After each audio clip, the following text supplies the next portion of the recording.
high atop the pastoral center of the Diocese of Camden, you're listening to Talking Catholic. Hi, everybody, and welcome to another edition of Talking Catholic. I'm Jen Mauro, and with me today is Mike Walsh. Hi, Jen. How are you? I am super hyped up on sugar.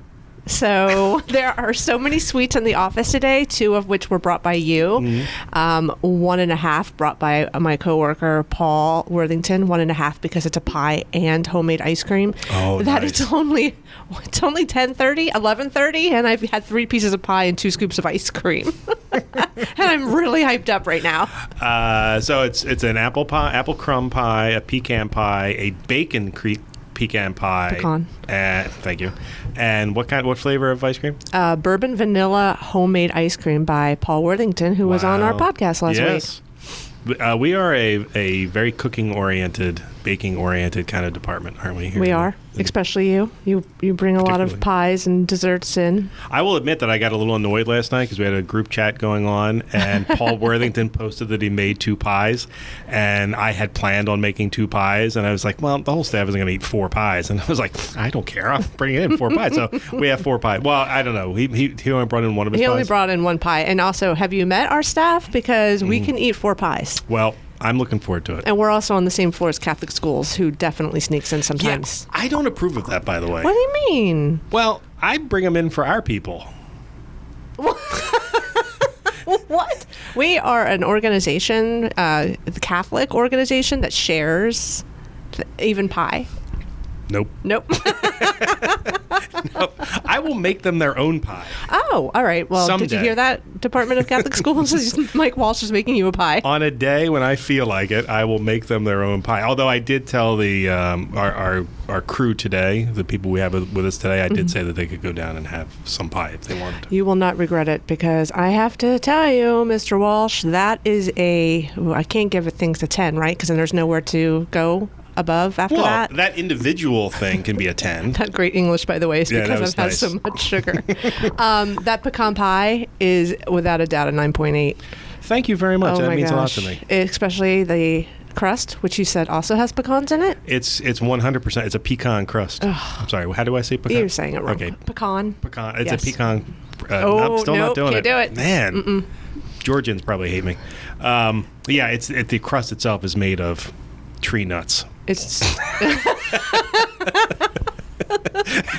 well played. Thank you. Yeah. It's a pecan crust, and it is. It's amazing. And what I never realized, that's the first one I've ever made.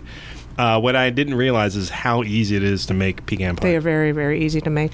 Yeah. Also, in case anybody's wondering, we are recording this, 2 days before Thanksgiving, and on the heels of a Thanksgiving podcast, so we're probably still in 100% food mode, which is why we're talking about food for 4 minutes. Actually, the day this episode comes out, I will probably be in a food coma, as a matter of fact. Aren't you doing something exciting on the day this podcast comes out? Yeah, the Sunday, so in the podcast feed it comes out on Mondays, but on Sunday it comes out on Domestic Church Media, and that afternoon I will be seeing my favorite Food Network TV cook, Alton Brown, who last week I was promoting his turkey brine, and I will be seeing he's doing a stage show in the Newark Performing Arts Center. Oh. So I'm going there on Sunday afternoon. We like him as well. We've used a few of his recipes. He would pronounce pecan properly. No. Well, yes. Yes, he would. He would. Because he's from Actually, Georgia. He He's from Marietta. Yes, so he would. I think I said that one wrong, too. You know what's funny is that you're always correcting my pronunciation on these South Jersey towns that I'm still learning. Like, how long did it take me to say Gloucester instead of Gloucester? You're still not quite there, but I get it. And then there's the one with the M. I'm not going to say it because you said I said it wrong the other day. Mantua? Mantua? Oh, so I said it wrong again? Yes, that's okay. Mantua. Okay, Mantua. so I'm still learning South Jersey towns. Yeah, of course. Don't judge me. Yeah, judge Mike for his pecan. I can't even say it. But I've never lived in Georgia, and I can't say the words correctly. Yeah. I'm okay with that. Okay. I'll learn to live. However, we have a very good episode today, but we want, and the episode itself is going to be on Advent. We have a handful of our favorite people. Not all of them are my favorite people, but collectively, they're a good group of human beings. I'll let you all decide which ones I like and which ones I don't like. But it's very Advent themed, and we wanted to talk specifically about one part of the Catholic Star Herald that came out this past weekend in particular, because it's what you felt was a particularly good column on Advent. Right. So Advent is on Sunday, November 27th, I believe that is. And so in advance of that, Father Edward Cola, one of our retired priests of the diocese who has been on this podcast before and often writes for the Catholic Star Herald, wrote a fantastic column about Advent and it being the season of waiting in hope, in joyful hope. But you have to read it. It's great. He starts out with C.S. Lewis, which I think is always fantastic to start with because he pulls you right in. But one of the things that he talks about that specifically spoke to me is how many voices are vying for our attention, especially during Advent, whether it's buying presents or running around just trying to get everything done. I guess it's the same as buying presents. But he writes, I'm going to quote here because I really liked it. He says, "In fact, there's no such thing as Advent in the world outside the church. The voice of Advent has a hard time breaking through to us. We have to struggle and even consciously decide if we wish to hear it." And then he goes into some of the readings for Advent and just how to prepare yourself. So with all that being said, Mike and I talked. I don't know why I'm talking about you in the third person, and said how great it would be to have the evangelization team, Pastoral Department, on the podcast to talk about Advent. Yeah. And every year we try to do a podcast on Advent, and they've all been good, but we've always had priests on. And, the priests certainly are fantastic about talking about Advent from their perspective. But we have a very full and rich department in the diocese whose one goal is to support the pastoral work of the diocese as a whole and the parishes individually. And we never had them on as a unit before. I think we've had almost everybody on the podcast at one time or another, except perhaps our two newest members of the Pastoral Department. So they may be some familiar voices, but we really wanted to have them on as a group since, the communications department is not the Pastoral Department of the church, and we really shouldn't. We are the eating department. We're the eating department. Yeah. I will say, when I walked in for the podcast and saw everybody that was here at the table, it took me back a little bit. Like I was like, this is a powerhouse right here. Everybody that's at this table, their faces are known across our diocese and on our YouTube channels. So I'm very excited to be part of the podcast. Thanks everybody for being on. Well, let's start by introducing someone who's never been on the podcast, never been on the YouTube channel, never been the face of anywhere, so we can dispute that statement right now. Our newest member of the Pastoral Department will be introducing herself first. So I'm Anne-Marie. I'm the Administrative Assistant for Pastoral Outreach, and I have been on the YouTube show because I was in Donna's episode. Oh, that's right. So I have been on Donna's Joyful I Disciple. stand corrected. I'm sorry. Anne-Marie, as always, a pleasure. I'm already liking Anne-Marie on this podcast. There's an outside chance she may talk the most, so you may eat those words. But the next up is someone who's on the podcast often, a familiar voice. Hey everybody, it's Jose, Director of Family and Youth for the Diocese. Glad to be back. If anybody would like to use their last name when they introduce themselves, they can do that too. My name is Rodriguez Jose. And it was Anne-Marie Hours before that. And next up is... Mike Bedics. There you go. First and last names. Middle name Stephen, named after my father, Stephen Bedics. Director of the Office of Worship and Christian Initiation. Yes. Next up. Yeah, hello everyone. It's a blessing to be here. Andres Arango, Bishop's Delegate for Hispanic Ministry and Director of Evangelization. Hi to everybody. My name is Rubi Lukasiewicz. I am the Executive Director of the Hispanic Ministry, the Evangelization. That's right. And Ruby is usually the one you got to twist the arm the most to get her on the show, but we're very happy that she's here today. I'm happy to be here. We even interviewed Ruby in an article about a month ago, and she tried to fight it, but we got her in the article anyway, so we were very excited. So thank you, Ruby, for being here today. Thank you for having me. And then finally, go ahead. Donna Ottaviano-Britt, Director of the Office of Discipleship and Leadership. It is a pleasure to be back with you, Jen.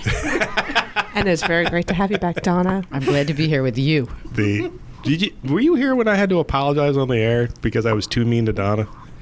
We actually I got a little hate mail that said I was too mean. And Donna and I have a great working relationship, right. And I enjoy bedeviling her as much as I can. But someone really thought I was not.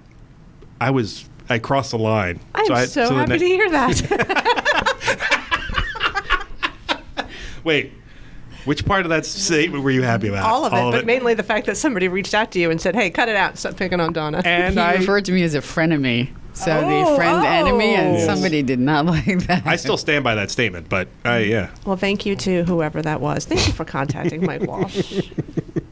That is what I'm thankful for this Thanksgiving. Well, this episode is really your brainchild, Jen, so I'm going to kick it to you now. And let's talk about Advent. You know, you really enjoy talking about some of these seasonal elements of the church year.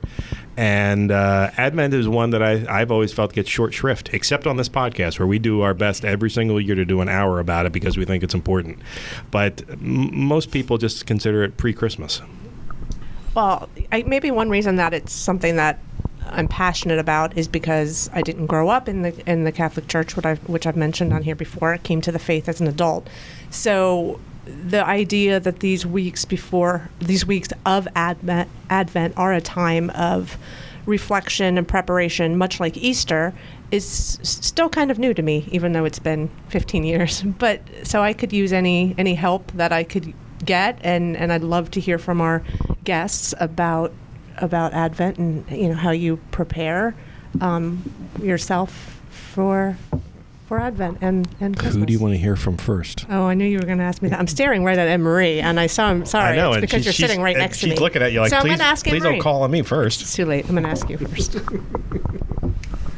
Right. So Advent's a great time for preparation, and we're also all, everyone gets caught up preparing for Christmas too. And so one of the things I'm doing with my young adult group, which is I Choose All at Christ Our Light, is we're going to do a little book with daily reflections. And I was glancing through it. I've never done this book before, but it has a good deed to do in it too every day. And it's called Awaiting the Good News. So it's just a little booklet you go through every day and read a little reflection on it. And then there's something you can do for a good deed. I like that. I love that. Sorry for the pause. I'm taking notes. Because you know me, I take notes all the time. Well, how about Andres? Certainly in your line of work and in your life, Advent's always played an important part. As you're kind of professionally thinking about Advent, what are you focusing on that kind of encourage people to do? Yeah. I think Advent is a time of waiting, So really, we are preparing to celebrate again the birthday of Jesus. I always say is when we have a big feast, is Jesus' birthday. When we are invited to have, to a party for a birthday, usually we don't want to eat too many things. We want to dress up really good. We prepare for that feast, and I think that Advent is for me. It's a preparation to the celebration of Jesus' birthday. That is not any other birthday. It's God, who became man just because He loved us. So I think for me, Advent is that time of preparation, of waiting, and involve, different things, involve a lot of different things for us Latinos, especially for us Latinos. It's a time that for family time, Advent. Let me tell you something very personal. It's one day in the whole year that I miss Colombia, that I really feel homesick, is December 7. Because December 7, is like the Vespers of Immaculate Conception, but it's a big feast in Colombia in the context of Advent, because we are with Mary, celebrating Mary. And I think Mary is very important in the Advent season. And I miss that day. I don't have time to tell all the things here. Ruby knows more about that too, because in Colombia it's a day where family came together during Advent, to be together with Mary. And in some kind of sense, it's an official, more intensive preparation for Christmas. So I want to mention that for the Latinos, it's very important the figure of Mary. And I think Advent is a really good, important moment to work with Mary, to think about all the things that were in her mind, expecting, God to be born. So I think for me it's that, a time of waiting, a time of preparing for a big feast, and probably later I can mention more about the Latino traditions. Until you said that, I never realized in my mind how Marian Advent is. Yeah, it never occurred to me. I was just thinking because a couple days after that is the Feast of Our Lady of Guadalupe. So that comes into play as well. The nativity and the story is very Mary focused. It's me neither. Thank you, Andres. Yes, I appreciate that. I'm kind of stumped right now. I apologize, listeners, because he kind of blew my mind. But I did want to talk a little bit about sort of the nuances of Advent and how that season is a little different from the whole rest of the church calendar. Because I don't know. I mean, you walk into a church in Advent time and you see an Advent wreath, but there's actually a lot more to it than just that. And so, Mike, you certainly know more about the liturgy than certainly anybody at this table, I think. Can you talk about some of the differences between, the Advent season and other seasons? Well, it's a season of waiting. It's a season of, your words, how did you say it again, Andres? It was... Yeah, waiting and preparation. That was the other word, waiting and preparation. But it's also a joyful season. It has a penitential character, so it's both penitential and it's joyful because you're looking forward. I remember the words we hear in liturgy, waiting in joyful hope for the coming of our Savior. We don't drop the Alleluia from our use at liturgy as we do during Lent. So it's, you could argue that it's not quite as penitential as the Lenten season. We are looking forward to Christmas for sure. It's not that we want to, completely put that out of our brains and not think about it, because we are moving in that direction. That's what the season's for. It's that twofold character which I think makes it unique. Easter is definitely we're rejoicing. Lent, we are backing off a little bit and taking time and reflecting. Ordinary time, we seem to be, progressing through the stories of the life and ministry of Jesus. And Christmas time, of course, we're celebrating how the incarnation and how Jesus came to us and the Word became flesh and lived among us. And Advent's a little bit of both for me. The wreath, I think, that anticipation, watching each candle be lit, moving forward toward Christmas. But the wreath is also a circle, reminding us of our liturgical year, going, the cycle of life, the cycle of our liturgy. Those are some elements that make it different for me, that twofold character of Advent. I'm glad you brought that up, because it's something that's always fascinated me about Advent, which didn't occur to me until we had our first Advent episode 5 years ago. And I actually forget who the priest was. I have to look it up. I forget who the priest was that was on. And, we're talking about Advent. He stops and he goes, well, the first 2 weeks of Advent are all about death, right? And that's really what it is. It's about getting right with yourself so you can get right with God. And it didn't. Now, maybe that's on me for having never properly listened to the readings beforehand during Advent. But they're very death-focused because, we're going back to God at some point. And it is, because the other waiting is we're waiting for Christ's second coming as well. So I think that's where we're taking this time to look at the end of life reflections, but at the same time we're commemorating how the birth of Christ, the incarnation as well. And the Mary stories are all over as well. The third Sunday of Advent is generally the Annunciation, the Visitation. We get those stories during Advent. We celebrate our Solemnity of Immaculate Conception, which is our diocesan patronal feast in the middle of Advent. So that's even more rejoicing, just for us as a diocese there. That's our patron. As you said, Our Lady of Guadalupe we get those feasts and those solemnities in the season as well. But yeah, it's that twofold. It's the end of life and the beginning of life. It's both. It just makes it unique. Oh, I was going to ask, since you're speaking, Mike, it also made me think about the music of Advent and how different that is as well than the Lenten season and Easter season.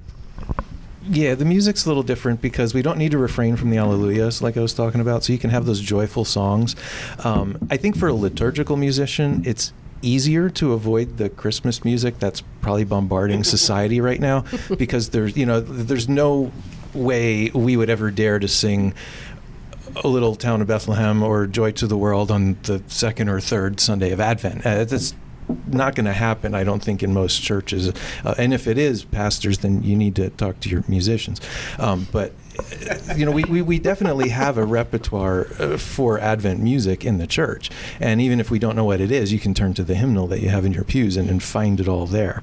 So I think it's a little easier to sort of hold off on the Christmas music, at least for us, and hopefully our communities can take that and run with it as well too. You can't shut the radio off all the time if a Christmas song in the car and kill the radio, or hold your ears as you're walking through the store because that's what they're playing right now. But to be mindful that we're not there yet, though. That all those societies gone there. The Christmas as soon as the election commercials were done in the first week of November, they were immediately replaced by all the Christmas shopping commercials, and we're not even to Thanksgiving yet, so it's society's already there. So to allow our liturgies and our liturgical music, the O Come Emmanuel, and that's probably the standard. It's even hold off on that in Advent till the third Sunday of Advent, when those O antiphons come into play. Don't go there yet either. We're not even there yet either. So just to be careful about what we're listening to, and be mindful. I should say, not be careful, but be mindful of what we choose to listen to and subject ourselves to. Another reason that I love the music during this season, and of course Christmas as well, is I think we all humans in general tend to have memories around music, like food, Mike. So I don't know why I had to look at you, Walsh, when I said "and food." Sorry. Probably because I'm fat. No, stop. But I remember, and now every Christmas, sitting in the pews with my father, and whenever "O Come Emmanuel" comes on, but when we sing it, he immediately leans over and says, "This is my favorite song." And I know it is, because it's been like 15, 20 years and he says it every year. But now when I hear it in church when he's not next to me, I'm thinking, oh, this is my dad's favorite song. So I always think that's special. Jose, we haven't heard from you. It's a little quiet over there. What's going on in the department for Advent, and some of your thoughts on this season? I think our office is really trying to get young people to focus on that, right, on the preparation for Christmas, and maybe not jump right into the Christmas season. A lot of our youth ministers do great work. A lot of our ministries meet maybe once or twice a month, every other week. A lot of our ministers put it into overdrive, and we'll meet every weekend or every Friday for Advent, just to break down every week with our young people and their families, which I think is awesome.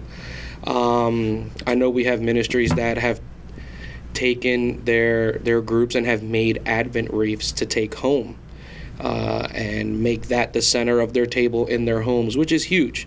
It's something that we do at my house. We did, Star and I, and I have to name drop Star because she's more famous than I am, and she's the only reason I have any clout around here anyway. Just to be clear, his wife, Star. Yeah. Do you want to say her last name as well? Try it. Well, her first name is Estrelita, and she goes by Star. She refers to her first name as her government name, and she was the first person I ever heard say that before, and I thought that was awesome. And I'm going to assume her last name is Rodriguez. Thank but you. It might be Martinez still. I don't know. It's just side note. Her and I have been going about this. We're just under a year now at this point. Married. And married under, and she's still, reservation for Star Martinez, and I'm like, you know what, you're gonna keep doing that, and you're gonna turn around, I'm not gonna be here, so so we're still, I guess she's still getting used to the Rodriguez. took me 30 years to get used to the last name too. But we do it at our house. We have an Advent wreath, and we'll have Thanksgiving dinner, and the first thing that'll go out instead of any Christmas decorations is our Advent wreath. It takes the place in the center of the dining room table. And we'll go to Mass on Sunday or Saturday night, and we'll come home and we'll light our candle for the week and do a short reflection, and then, move on. And then slowly but surely the rest of the closet throws up Christmas. But it's not all at one shot. It's in increments. So as we get closer, more stuff shows up and more stuff shows up. And honestly, the last thing to go out Christmas Eve is we'll take the baby Jesus. We kind of hide baby Jesus in our nativity scene. We'll put out the whole nativity scene, and we'll put like baby Jesus in a drawer somewhere. And on the 24th, he miraculously, like that night, makes his appearance. So it's crazy, but it's slow. We really try to hone in on the preparation and the reflections, and I forget what the sister's name is. Anyway, there's a show. It's a series on YouTube. But she did Lenten reflections, and now she's doing them also for Advent. So like we already shared that with our young adults and getting prepared to watch these things. So we really try to find, again, like Mike said, like not putting Christmas completely out of our minds, but trying to drown out the sound of Christmas for right now with things that speak of Advent, teach us Advent, sound like Advent, and just get us ready for Christmas. And it's a very conscious effort, like you said, to drown out the materialistic part of the season. I like what you mentioned a second ago when you said you lit, when you would light a candle of the Advent wreath. Did you say that you and Star will do a reflection together? Yeah, so depending on when our choir has to play, it's either Saturday, after the Saturday Mass, or after the Sunday Mass. But whatever Mass we go to for that weekend, the first thing that we do when we get home is light the candle, and the candle will be on for the day, and then either after dinner or sometime during the evening, we'll just come back to the table, sit down, and reflect. Either go back at the gospel from the weekend, or, we'll pray the rosary. We'll do something. Going back to what Andres said, it is very Marian, right? Like we have our Advent wreath, but in the middle of the Advent wreath, we have a Joseph. It's Saint Joseph. It's a statue of Saint Joseph with the pregnant Virgin Mary on a donkey, and that's the center of our Advent wreath. So like these 4 weeks, it's just we're surrounding them, we're walking with them. What does that look like? How does that feel for us? Where are we in our lives, both as individuals and as a couple? So every year the reflections change. The 6.2 magnitude earthquake just came through the table. Sorry about that, folks. Hit the table. So and it's nice, and it's kind of eye-opening to reflect every weekend, and it really just goes depending on where you are, where we are as a couple, where am I as a person. That reflection is different every year, or every week. I don't know. We obviously haven't started yet, but like first week we can be on cloud 9 and having Advent's gonna be great, and then we get to like week 3 and we're like, this is terrible. Like let's hit the reset and start over. But we'll see what this Advent brings. I'm looking forward to it. I personally like Advent because it gives you that time. It's that twofold, like Mike said. You get to be penitential, but it's not as heavy as Lent. Lent is heavy. So that's Advent in the Rodriguez house. So we haven't heard much from Donna. Or Ruby. Or Anne Marie, for that matter. But this is probably the quietest Donna's ever been on the podcast. I feel like if we don't ask her a question soon, I was being forced to be quiet. I know. We kept all the microphones away from you. Obviously. That was our way to get around it. Now I have one, though. Now you're doomed. You have to wrestle it out of my cold, dead hands.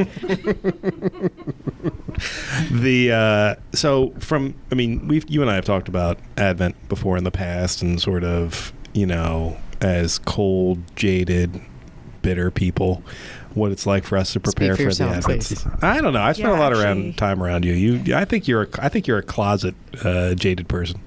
What? I think she's closeted jaded. Yeah. I don't think so. You don't think so? All right. She always has a smile on her face, even when I'm talking to Mike.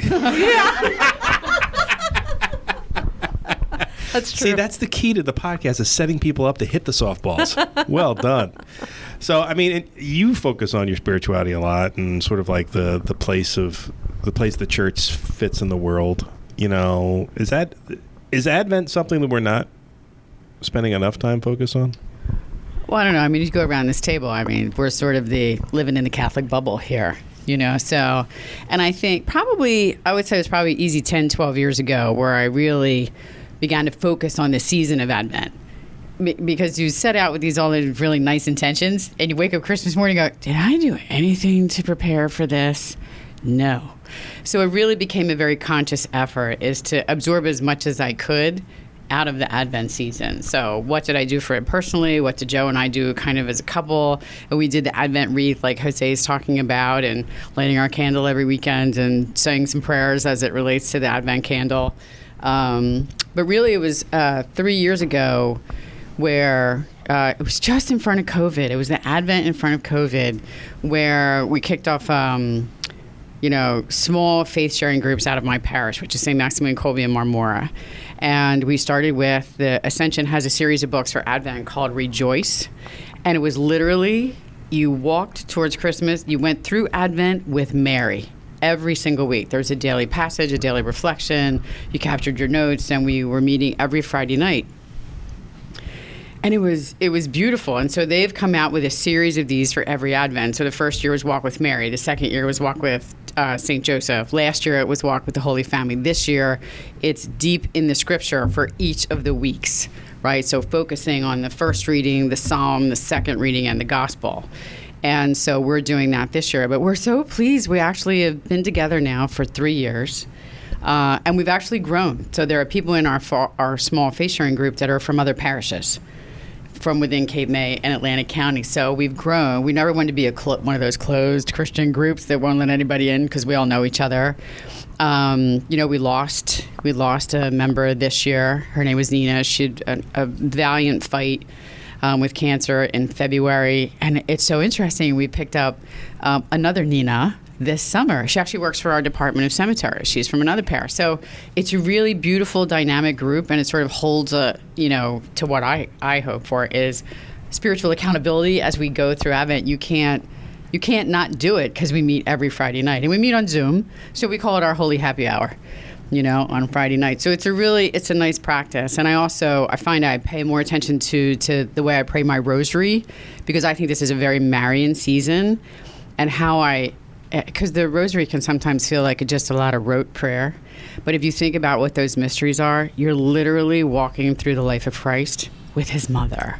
So it sort of takes on that Marian sense. And I love Our Lady of Guadalupe feast. I have a 2.5-foot statue of her in our front window of our house. We have lights on her. Our neighbors love her. We don't see her as much unless we're coming in at night, but we see her from the back. So it's really just because she's in the living room, behind the shutters. But it's just a beautiful season of preparing, that word that we came up with. It's a preparatory, hopeful, joyful season. We probably don't anchor too much to the penitential, but that's really kind of the time. What? You said you don't anchor it to the penitential? Not as much. No, I like the joy, the preparedness for what's coming. Mm-hmm. Mm-hmm. Mm-hmm. Yeah, that would make me whatever you described me as at the beginning of this. Jaded? Yes. Yeah, so you're fighting the jaded by focusing on the festive. I get it. That's okay. That's fine. I understand. Could be, yeah. Listening to talk for so long, but you were talking about the small group, praying together in small groups or gathering in small groups and kind of talking about your faith. I'm convinced that that's probably the most effective way of nurturing our faith as individual Catholics, is by doing it with like-minded people, not separate from the church, not separate from the Mass, but in addition to, sort of as an opportunity to sort of blend fellowship and, talking about our spirituality together. I don't really have that in my personal life. I have it in my professional life, which is probably why I don't have it in my personal life, because I have to spend more time with people like this. I'd go insane. But I do think it's the most effective way of nurturing that seed of faith in our bodies. So I would like to comment on that because we, for a year plus now, we went into the synod last October. And so if you look in the parish synod reports that rolled up into the diocesan, I was Camden Diocese is part of Region 2, which is all the New Jersey and Pennsylvania dioceses. I've read those reports. What, Region 3? Oh, I'm being corrected. Sorry, it's Region 3. All these people are around this table right now holding up 3 fingers. I said Region 2, it's Region 3. And even in reading their reports, the importance of people's small faith-sharing groups and how long some of them have been in them, they mean so much to them because it's really the smaller community within your larger parish community. And even referencing, so we lost Nina in February, and her husband is Matt. And we were so afraid Matt wouldn't come back, right? We thought in his grief he wouldn't return, and he did. So the first Zoom call after her death, how you can see somebody coming on a Zoom call before they're actually connected? Every single one of us went, oh, there's Matt. Like, we were so joyful that he was coming back to us, and he remains with us. So the small faith-sharing groups are so important to me because you're there. You celebrate and you travel in joy and in sorrow and in grief. And we have just been there for each other for 3 years. I think you can't really beat small groups, and I think it is what you say, Mike, in your jadedness, is that there's real power in those, in growing faith. Yep, I'm also in a small group. Mine's based out in Colorado because I've been here a year now in New Jersey from Colorado. So now I'm zooming into my faith-sharing group. But what they do is they start it in Lent, actually, instead of Advent. But we do every week during Lent, but then it's every other week or every 3 weeks, however our schedules allow. But they eat together. So they now they're eating before and then doing the content. We've switched it. So you have that time to get to know each other and to become very invested in each other's life and to walk together. They're so excited. I'm still a part of it. And then they even go, wait, she's trying to say something. And they all turn to look at the bar that the laptop's sitting on at their house. And so it doesn't always have to take place in a church. It can be over Zoom or it could be in someone's house. It's funny, when Donna was explaining it, I was like, oh, that's a really good idea. And then Anne-Marie started explaining it. I was like, I don't want to be any part of that. But I think that's a personality conflict.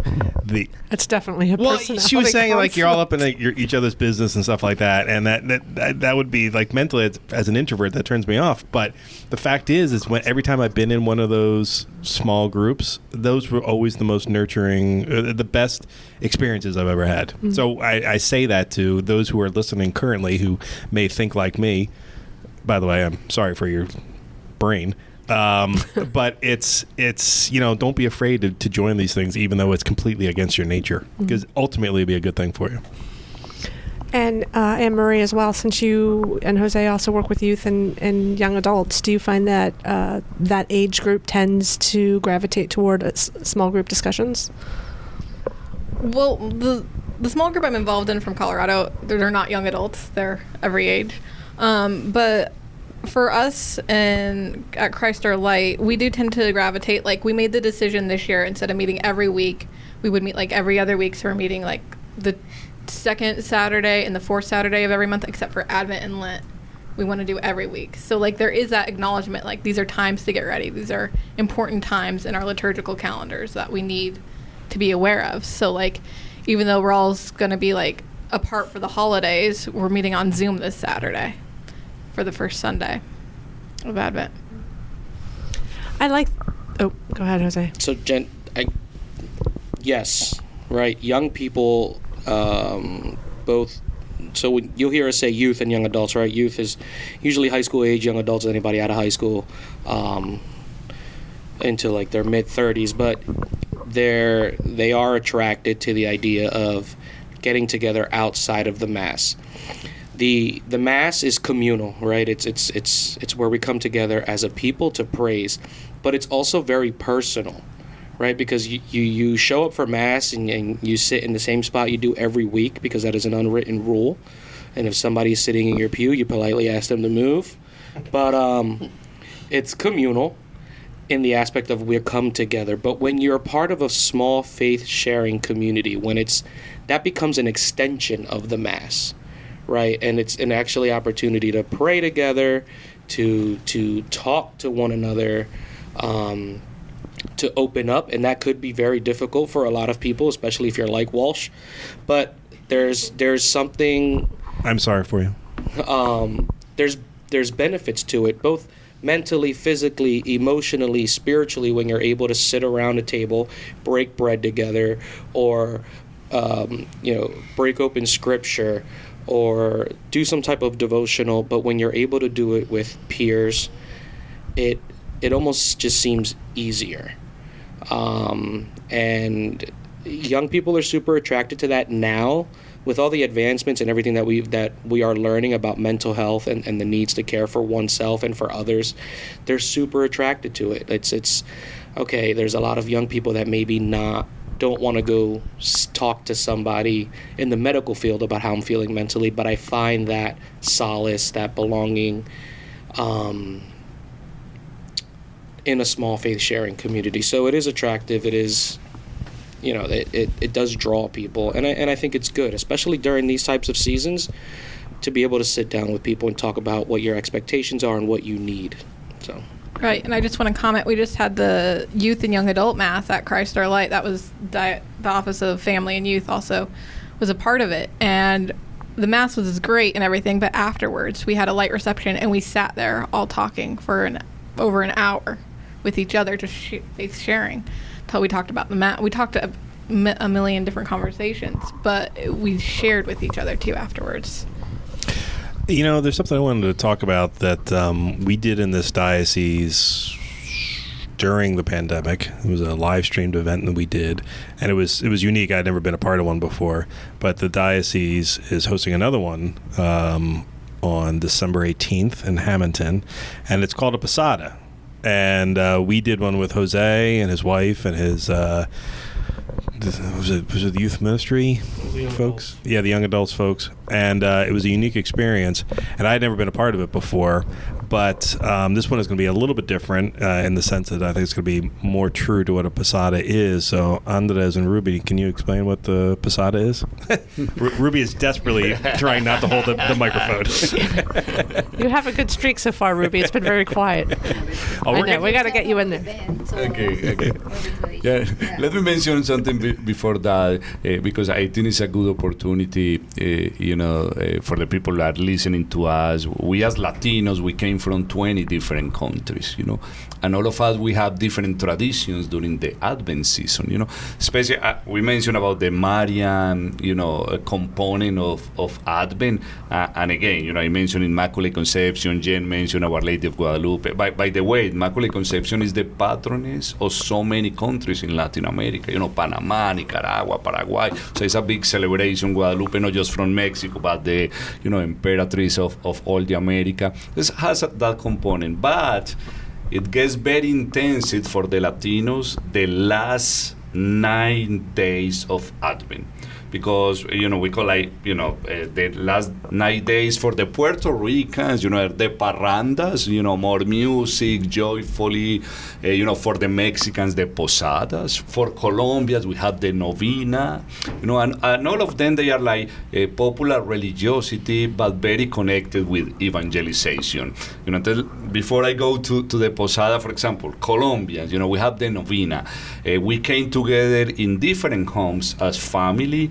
And we have a song. I'm not gonna sing, it's really bad singing. You can learn this. Andres, come on, sing it. It says something like this in Spanish.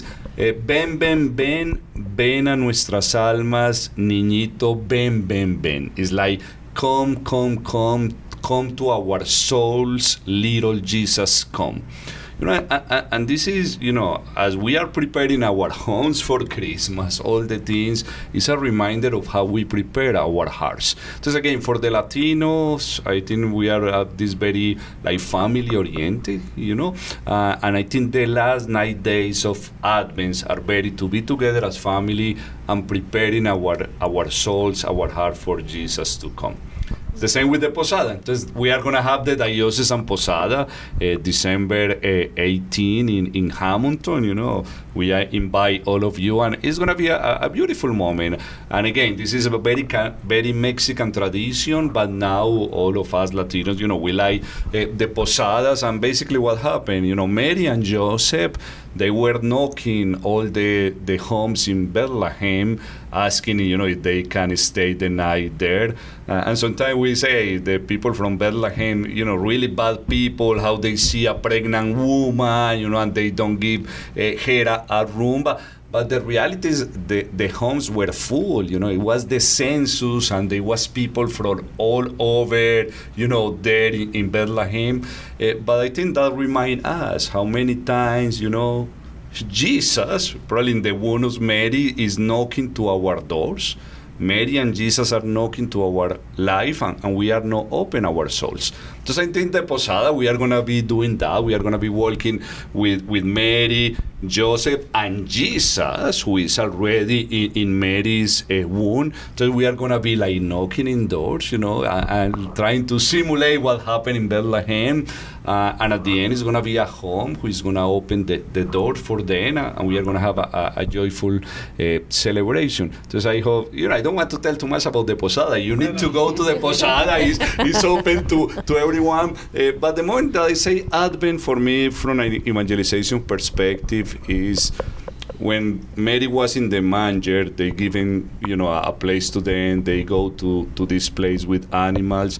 It's very beautiful because what happened? Mary gave the light to the world. Mary gave Jesus to the world.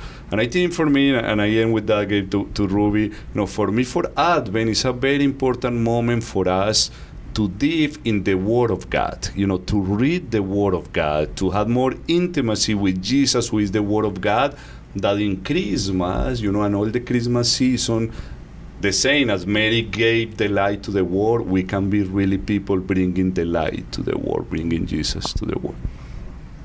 Ruby. So actually, I want to remind everybody that our Posada is going to be in December 18 at 5 o'clock in San Anthony in Hamilton. So everybody's welcome. I saw the ad you put up on the Facebook page today. It's a beautiful ad, and it really kind of harkened to what the event's going to be like. It's a nativity procession in many respects, and so it's like walking the path of Mary and Joseph and Jesus at that time. And I remember when we did it as part of the live stream, we couldn't go house to house because it was the middle of the pandemic, so we literally did it around the inside of St. Luke's Church yeah. And it was a great experience, and the symbolism that's a part of it was really impressive, and the fact that we did it with so many young adults who took part in it as well, and they were very dedicated to it. So unfortunately, I can't be there, but I already told the Catholic Star Herald they have to cover it. So with any luck, and I love making Jen do things on the weekends, so maybe she'll be there. Are you going to be there? I will absolutely be there. That's not something you have to make me do. That's true. That probably isn't. I've never taken part in a Posada, so I am very excited to do this. You should. And I like processing. You like processing? I do. I always take part in a Audley de Guadalupe procession every year. I like doing that. Oh, yeah, that's right. Mm-hmm.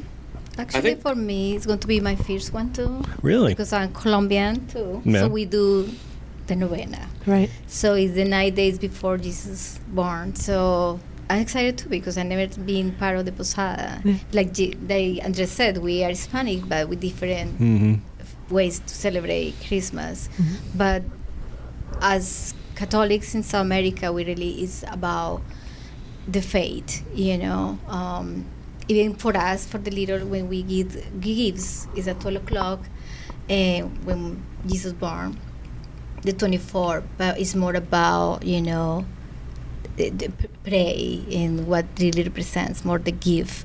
But I'm excited to be in the Posada to see how it's going to be celebrated.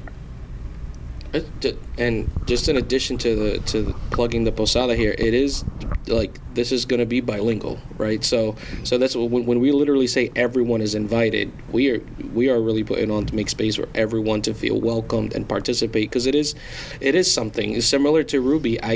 Posada was abstract to me, being born here in the States, but growing up in a Puerto Rican household, it was, it was like Andres said, those 9 days before Christmas was parrandas, and that's basically caroling, but like on steroids. So you fit like 80 to 100 people in a living room, and you're singing and you're breaking bread together, and then you kind of stop, pray the rosary together, and it's like, okay, amen, ba ba ba ba, and the music starts again. So, but this posada, this is taken. It's such a beautiful way to prepare and to really get ready. And the fact that it happens within those 9 days before Christmas, it's like, this is going to sound bad, but it's like that nail in the coffin in the Advent season, like, here comes Christmas, and this is what it's about. So take that for, that was a little bit of the jadedness in me coming out. Well, we talked about, the Advent's all about death, so. It's not. I'm just kidding.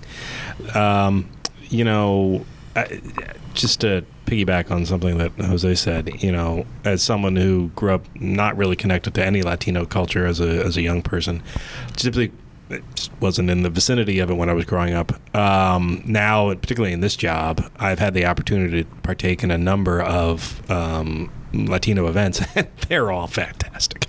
I really have to encourage people to go. If you're afraid of going because it's going to be in a different language, if it's not going to be bilingual, show up anyway, because you're praying all the same stuff, it's just in a different language. You'll figure it out. And if it's bilingual, trust me, you're going to enjoy yourself. And they're joyful and they're wonderful, and you get a lot of hugs. That's always nice. I mean, not for me, but for other people. It's an event. So don't be afraid of attending these things, because the first time I went to an Our Lady of Guadalupe procession was in my time here, and it was awesome. So go. And it's cold. And everyone likes walking around on the outside in the cold. Absolutely. Well, Last year, I think I walked in 2 Our Lady of Guadalupe walks in the Diocese of Camden. It poured rain. And also, I got a lot of hugs, now that I think about it. See? Yeah. So if you're a hugger, good thing to go to. Right. I'm not a hugger. No, I'm going to But I didn't mind. It made me feel like part of the family. So we got 4 minutes left of the podcast, and I really wanted to ask Mike a very important question. Which songs should all the parishes not be playing during Advent and Christmas, for that matter? Could we? Do you have a list of your hated songs that you never want to hear again? No, not really. I mean, everybody comes from different places, but if it's in the Christmas section of your hymnal, don't do it during Advent. That's pretty much a good way to look at it. Not that you need to stick to the Advent section of your hymnal as well. There are songs, of course, that cross over and can be used. So, no, I don't know. I don't know if I have any. Well, that's good, actually. I'm glad that you don't have any of these crossed off. Don't sing your Christmas carols yet. Wait till Christmas to sing the Christmas carols. It took me a long time to realize that, because I used to get annoyed that why are they not doing any of the Christmas hymns during Advent? And then this was maybe 10, 15 years ago, I actually realized that if you look at the bottom of your missal, it says, Easter and Advent and Christmas. Like, oh, we're not there yet. For the very same reason we're not singing Alleluia during Lent is why you're not singing Christmas carols during Advent. Do you have any songs do you actually prefer to sing? Like, are there any not Christmas songs, but Advent songs that O Come Emmanuel is sort of the staple. There's various versions of the hymn text. I had it in my brain earlier, and now it left me. I never remember things that I know I have written down somewhere. The King shall come when morning dawns. That's a great text. There's new versions of that, contemporary versions of that song as well. But the traditional hymn is very nice as well. I know that for my thing, and you might disagree with me on this, Mike, but just so long as it doesn't all sound like the same funeral dirge. That's that's the joyful part, right? Yeah, we should be. Can they all be on an upbeat? That would make me very. No, I'm serious. Sometimes some of our parishes would do them well to, and I don't just mean our diocese. I mean parishes worldwide would be well to remember that not everything has to sound like someone dies at the end of it. You've already focused us on the fact that the first 2 weeks of Advent. I know. I'm going in another direction. Can we move away from that theme now? No. I'm very focused on death. I don't know why. I'm afraid of it. I figure if I talk about it enough, it won't come. Just listen to your frenemy and let's end on a joyful note, okay? That was me ending on a joyful note. I was like, I was terrified we were going to end on death here. With, I'm looking at the clock, and it's we're getting dangerously well, that's what I was asking about. Close to the end here, if in more ways than one. Hey, listen, someone could take this microphone away from me. It's not like it's not up to you guys. Blame Donna. You guys have literally two. How many microphones do you want next to you guys? Can I just launch like Mike? Yes. Find something joyful to close this podcast with. You don't have much time, so you're under the gun. I got news for you. You better ask for Jen for that because I got nothing. No, come on, Mike. Give us joy as we enter the Advent season. Thank you for being on the podcast. No. Thank you for walking across the street. No. Okay, I have pecan pie downstairs. Pecan. It's a stretch. And now. that is the way you end the podcast. Thank you all for joining us today. We really appreciate that. And to our listeners, listen, I'm really having a good time. I may have sounded like I was not, but I was actually having a great time. I just like having these people here and bedeviling them. And Ruby, thank you very much in particular for being on the podcast because I know you didn't want to be here. Thank you, Mike. You're welcome. And to everyone else, thanks again, and have a great Advent, everybody. We'll talk to you again next week. See ya.